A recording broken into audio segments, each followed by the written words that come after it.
থাক, আমি আর কিছু বলি আপনাদেরকে লজ্জা দিতে চাচ্ছি না, কারণ এই পিঠার কোয়ালিটিটা দেখে আপনাদের যে অনেকেরই খেতে ইচ্ছা করে গিয়েছে প্রায়, এবং জিভে জলও চলে এসেছে, এটা আমি কিন্তু আগে থেকেই বুঝতে পেরেছি। হে ডিয়ার লাভলি অডিয়েন্স, কি অবস্থা সবার? কেমন আছেন সবাই? আশা করি অনেক অনেক ভালো আছেন। আমিও ভালো আছি। আপনাদের মাঝে নিয়মিত রেগুলার ব্লগে আসা হয় না, কিছুদিন পরে আবারও চলে আসলাম। আর আজকে একটু সংক্ষেপে সারার চেষ্টা করলাম, এই জন্য আল্লাহ দরগা বাজারে, এটা আপনাদের খুবই সুপরিচিত একটি জায়গা।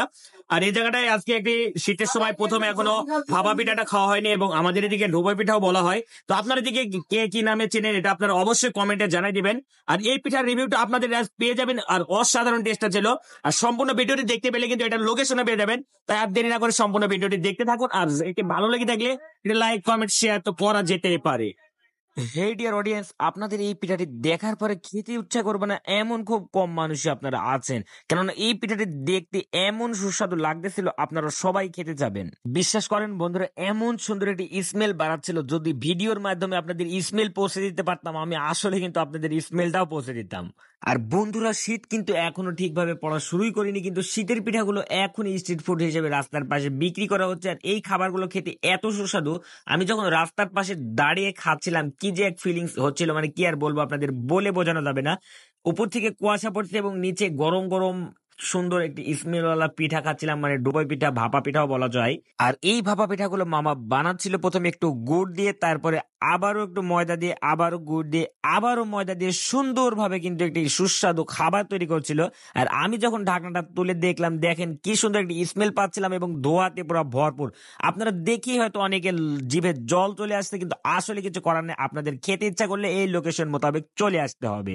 এভরিওয়ান, আপনারা দেখতে পাচ্ছেন এই ধুপই পিঠাটা কিন্তু প্রচুর, আসলে একটু মিষ্টির পরিমাণটা একটু বেশি আছে। আপনারা চাইলে সমস্যা না, যদি বেশি পরিমাণ নেন বা দু একটা যদি চাচাকে বলেন যে অল্প পরিমাণ মিষ্টি খাবো, আপনারা তাও বলতে খেতে পারেন। আর এখানে আপনারা দেখতে পাচ্ছেন এটা কিন্তু সম্পূর্ণ অথেন্টিক গুড় দিয়ে বানানো হয়েছে। আর ভিতরে কিন্তু, উপরে দেখতে পাচ্ছেন আরো ভিতরে কিন্তু আছে গুড়ের পরিমাণটা। খেতে মোটামুটি খুব ভালো স্বাদ। আর শীতের সময় এখনো শীত শীত একটা উৎসব পড়ে গিয়েছে, এর জন্য এই পিঠাটা কিন্তু সারা বছর আপনারা পাবেন না হয়তো। শহরের দিকে পেলেও গ্রামের দিকে এটা পাওয়া একটু দুষ্কর হয়ে যায়, তাও এটা আমাদের আল্লাহ দোকানে পাওয়া যাচ্ছে।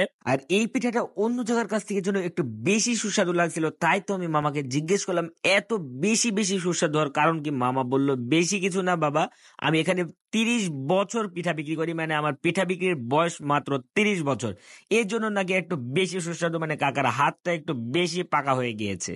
উপর পিস কত টাকা করে? 10 টাকা পিস না? আসলে গুলো দেখে মনে হচ্ছে মোটামুটি দামটা এখানে ঠিকই আছে ডুবই পিসটা অনুযায়ী। আপনারা এখানে শুনতে পাচ্ছেন। আর এটার লোকেশন হচ্ছে আল্লাহ দরগা ঔষধালয়, কিংবা আপনারা ওই যে হুসাইন স্টোর, আল্লাহ দরগাতে বড় স্যান্ডেলের দোকান। আর মেন বাজারে আসলে আপনারা এটা এখানে দেখতে পাবেন। চাচা অনেকদিন ধরে এখানে হয়তো বিক্রি করে। কতদিন চাচা এই ডুবের ব্যবসা করেন আপনি? 30 বছর, বেশি না? আপনারা হয়তো শুনে এটা এত অবাক হইলে, 30 বছর চাচা ডুবের ব্যবসা করে, চাচার হাত কেমন চালু হয়ে গেছে আপনারা হয়তো শুনেই বুঝতে পারছেন। এবং পাশে রয়েছে ডিমের দোকান, এখানে আপনারা এসে শীতের সময় যে কোনো কোয়েল পাখি ডিম, মুরগির ডিম এবং হাঁসের ডিম